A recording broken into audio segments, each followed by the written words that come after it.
Kendati pengeroyokan dilakukan di halaman Mapolsek, namun tak ada satupun polisi yang melerai, bahkan melindungi korban.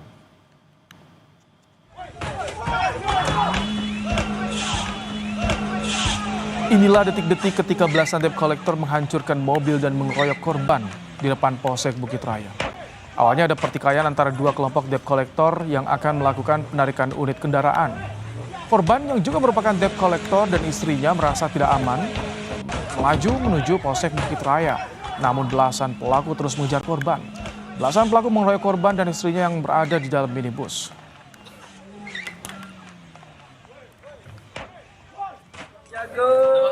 Akibat kejadian pengeroyokan di depan Polsek Bukit Raya, korban dan istrinya mengalami luka. 4 orang pelaku pengeroyokan di depan Mapolsek Bukit Raya ditangkap polisi. Sedangkan 7 pelaku saat ini masih dalam pengejaran atau DPO.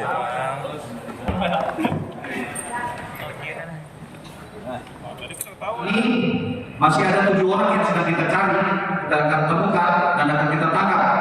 Saya himbau 7 orang tersebut segera mendengarkan ini. Kalau tidak akan kita cari dan kita tangkap. Kemana tidak? Saya katakan adalah pasal 172 ayat 2 ke 1 KUH pidana dengan ancaman hukuman 7 tahun penjara. Buntut pengeroyokan dan penganiayaan yang dilakukan belasan debt collector di depan Polsek Bukit Raya Pekanbaru, Kapolda Riau Irjen Heri Heriawan mencopot Kapolsek Bukit Raya. Dari rekaman video viral tersebut tidak terlihat polisi yang berupaya membantu korban saat terjadinya pengeroyokan dan penganiayaan terhadap korban dan istrinya. Pastikan saja bahwa penyelenggaraan keamanan dan ketertiban dan pelayanan kepolisian di Polsek Bukit Raya itu berjalan dengan baik. Kita tentunya juga memastikan bahwa profesionalisme dari anggota dari Pak Kapolsek juga ini dievaluasi oleh Bapak Kapolda. Dan Bapak Kapolda dengan tegas menyatakan bahwa Bapak Kapolsek mempertanggungjawabkan kejadian ini dan mengevaluasi sehingga dalam rangka untuk memastikan pelayanan di Polsek Bukit Raya itu berjalan dengan baik, maka Bapak Kapolda memutuskan dengan tegas untuk memutasikan yang bersangkutan. Membahas soal aksi pengeroyokan di depan Polsek Bukit Raya Riau, kita sudah bersama dengan Komisioner Kompolnas Yusuf Warshim. Selamat malam Pak Yusuf. Selamat malam. Baik, Pak Yusuf, ini diduga ada aksi pembiaran dari jajaran anggota di Polsek. Ini cukup hanya dicopot atau perlu masuk ranah etik dan juga pidana bahkan Pak Yusuf? Ya, setelah kami mendapatkan klarifikasi di Polda Riau, ini peristiwanya yang terlihat dalam rekaman CCTV itu berawal dari ada peristiwa yang tidak di Polsek itu, tapi kira-kira kronologinya itu sekira pukul 00.30 lah antara yang diduga melakukan pengeroyokan dengan korban. Nah, itu berawal dari jalan lain yang kemudian tidak selesai. Yang selanjutnya korban yang itu diduga ingin berlindung masuk ke Polsek. Nah, itu. Jadi memang kejadiannya itu pada pukul 00.30, berawal dari 00.30 lah. Oh, oke. Baik. Pada hari Sabtu dini hari, Jumat dini hari, 19 April. Ini korban datang ke Polsek minta perlindungan tapi tidak dilindungi, itu bagaimana Pak Yusuf? Diduga karena kalau kita lihat di rekaman CCTV itu, korban sendiri tidak keluar dari mobil. Namun proses kaitannya dengan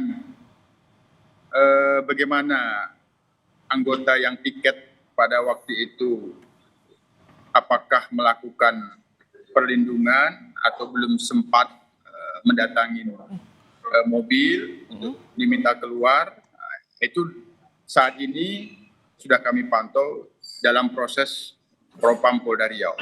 Oh, jadi sudah diperiksa Propam seluruh jajaran di Polsek Bukit Raya. Yang anggota yang bertugas pada malam itu. Nah, sekitar ada 6 lah, yang paling utama yang piket. Nah, apa yang dilakukan itu semuanya sedang diproses. Kalau kita lihat di rekaman CCTV itu ada sempat yang meminta untuk membubarkan diri, melerai gitu. Tapi memang belum terlihat anggota yang berjaga piket pada waktu itu sempat menghampirin mobil, karena kalau kita lihat di rekaman itu mobil korban ini bergerak gitu.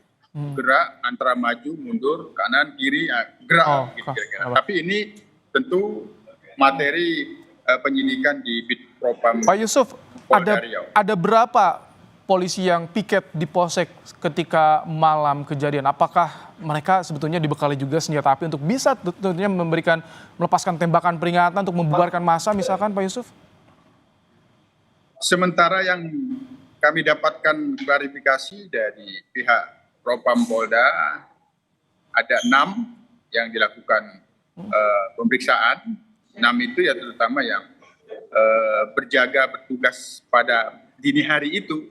Pada dini hari itu proses itu sangat mudah kok nanti, karena CCTV-nya terlihat, CCTV-nya terlihat apakah memang ada hal-hal yang tidak melaksanakan sesuai dengan SOP atau tidak. Tentu ini masih prosesnya berjalan. Tapi yang paling utama begini lagi, Mas Ibrahim.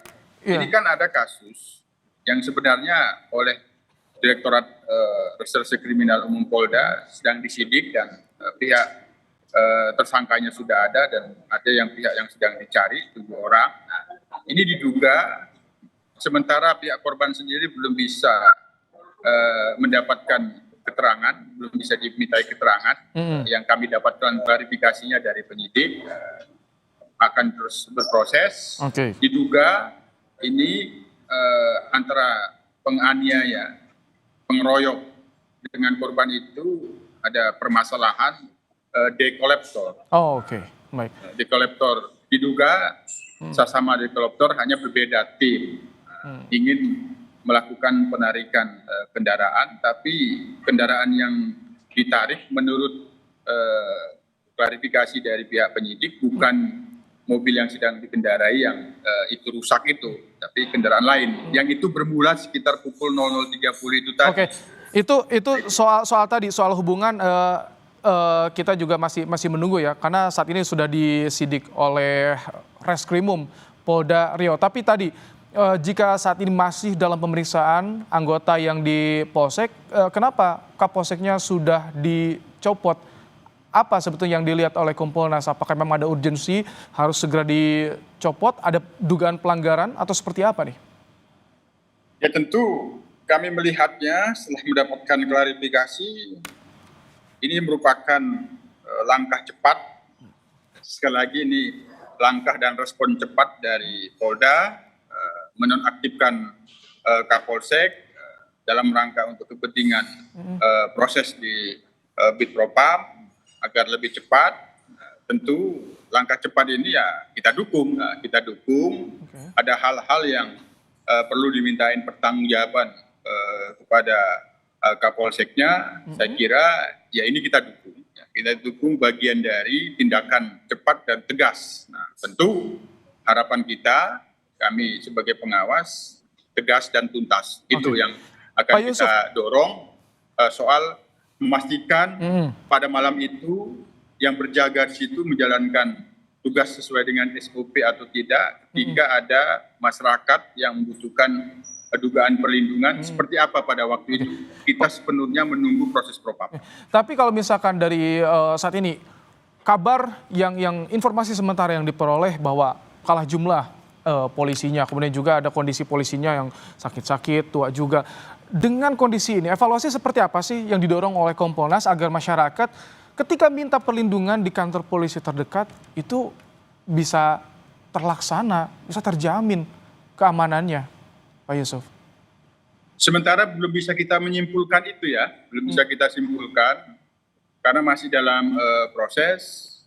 di penyidikan dugaan tindak pidananya terhadap pengeroyokan itu sudah sedang berproses, alat buktinya kan sama juga, itu ada di rekaman CCTV juga. Terkait dengan kalah jumlah, ini bukan persoalan jumlah, tapi bagaimana peristiwanya yang sesungguhnya terjadi dulu. Nah, peristiwa terjadi di area Polsek itu bagaimana, apa yang dilakukan oleh anggota yang bertugas pada waktu ini harus diperiksa semua gitu.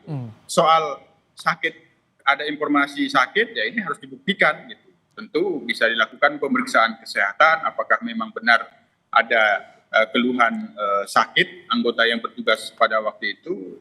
Semuanya harus dibuktikan di dalam proses pemeriksaan kesehatan dalam proses Bitpropam Polda. Itu yang harus kita tunggu, belum bisa disimpulkan. Tentu langkah yang dilakukan oleh Kapolda menonaktifkan Kapolsek, saya kira itu merupakan langkah cepat dan tegas. Itu yang harus kita dorong dan kita apresiasi. Dan Kompolnas sampai saat ini akan terus mengawal ya. Terima kasih Pak Yusuf Warshim, Komisioner Kompolnas, telah bergabung di program Kompas Malam dan menyampaikan bagaimana kondisi terkini langsung soal kasus yang terjadi di Riau. Terima kasih Pak Yusuf.